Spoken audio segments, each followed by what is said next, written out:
19 सितंबर 2025। पहला पाठ तिमोथी के नाम संत पौलुस का पहला पत्र, अध्याय 6, पद संख्याएं 3 से 12। इन बातों की शिक्षा और उपदेश दिया करो। यदि कोई भिन्न शिक्षा देता है और हमारे प्रभु यीशु मसीह के हितकारी उपदेशों में और भक्ति सम्मत शिक्षा में विश्वास नहीं करता, तो मैं समझता हूँ कि घमंड ने उसे अंधा बना दिया है। वह कुछ भी नहीं समझता और उसे वाद विवाद तथा निरर्थक शास्त्रार्थ करने का रोग हो गया है। इस प्रकार के विवादों से ईर्ष्या, फूट, परनिंदा, दूसरों पर कुत्सित संदेह और निरंतर झगड़े उत्पन्न होते हैं।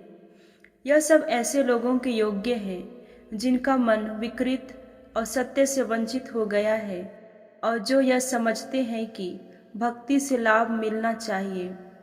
भक्ति से तो बड़ा लाभ होता है, किंतु केवल उसी को जो अपनी धन संपत्ति से संतुष्ट रहता है। हम न तो इस संसार में कुछ अपने साथ ले आए और न यहाँ से कुछ साथ ले जा सकते हैं। यदि हमारे पास भोजन वस्त्र हैं तो हमें इससे संतुष्ट रहना चाहिए। जो लोग धन बटोरना चाहते हैं वे प्रलोभन और फंदे में पड़ जाते हैं और ऐसी मूर्खतापूर्ण तथा हानिकारक वासनाओं के शिकार बनते हैं जो मनुष्यों को पतन और विनाश के गर्त में ढकेल देती है। क्योंकि धन का लालच सभी बुराइयों की जड़ है। इसी लालच में पड़कर कई लोग विश्वास के मार्ग से भटक गए और उन्होंने बहुत सी यंत्रणाओं द्वारा अपने को छलनी कर दिया। तुम ईश्वर के सेवक होने के नाते उन सब बातों से अलग रहकर धार्मिकता, भक्ति, विश्वास, प्रेम, धैर्य तथा विनम्रता की साधना करो।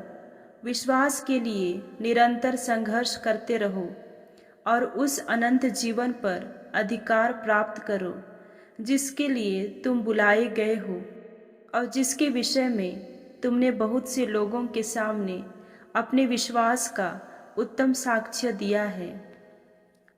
प्रभु की वाणी।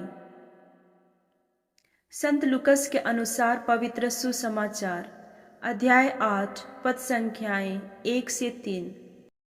यीशु नगर नगर और गांव गांव घूमकर उपदेश देते और ईश्वर के राज्य का सुसमाचार सुनाते रहे। 12 प्रेरित उनके साथ थे और कुछ नारियां भी जो दुष्ट आत्माओं और रोगों से मुक्त की गई थी। मरियम जिसका उपनाम मगदलेना था और जिससे 7 अबदूत निकले थे, हेरोद की कारिंदा, खूसा की पत्नी योहन्ना, सुसन्ना और अनेक अन्य नारियां भी जो अपनी संपत्ति से यीशु और उनके शिष्यों का सेवा सत्कार करती थी। प्रभु का पवित्र सुसमाचार। मनन चिंतन। आज का वचन हमें याद दिलाता है कि ख्रिस्तीय शिष्यत्व केवल एक यात्रा नहीं बल्कि संघर्ष और समर्पण का मार्ग है। पहले पाठ में संत पौलुस तिमोथी से कहते हैं, विश्वास के लिए निरंतर संघर्ष करते रहो और उस अनंत जीवन पर अधिकार प्राप्त करो जिसके लिए तुम बुलाए गए हो और जिसके विषय में तुमने बहुत से लोगों के सामने अपने विश्वास का उत्तम साक्ष्य दिया। इसका अर्थ है कि विश्वास केवल सुनने या मानने की चीज नहीं है, बल्कि उसे जीने के लिए संघर्ष करना पड़ता है। पाप, प्रलोभन और सांसारिक इच्छाओं से लड़ना ही विश्वास की सच्ची लड़ाई है। भजन हमें चेतावनी देता है कि धन, शक्ति और मानव गौरव पर भरोसा न करें। ये सब अस्थायी हैं और मृत्यु के समय कुछ भी साथ नहीं जाएगा। सच्ची संपत्ति केवल ईश्वर में है और सच्ची विरासत केवल अनंत जीवन है।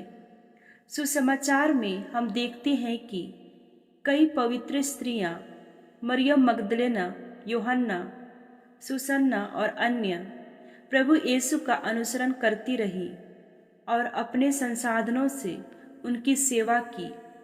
इनका जीवन हमें यह सिखाता है कि शिष्यत्व केवल सुनने का नाम नहीं है, बल्कि सेवा और उदारता का जीवन है। आज हम स्वयं से पूछें, क्या मैं अपने विश्वास के लिए संघर्ष करता हूँ? क्या मेरा भरोसा केवल धन और संसार पर है या मसीह पर? क्या मैं भी इन पवित्र स्त्रियों की तरह अपने समय, योग्यता और संसाधनों को प्रभु और कलीसिया की सेवा में लगाता हूँ? आइए प्रार्थना करें कि प्रभु हमें विश्वास की लड़ाई में स्थिर रहने की कृपा दे, सांसारिक वस्तुओं से मुक्त होकर उनकी सेवा करने की शक्ति दे।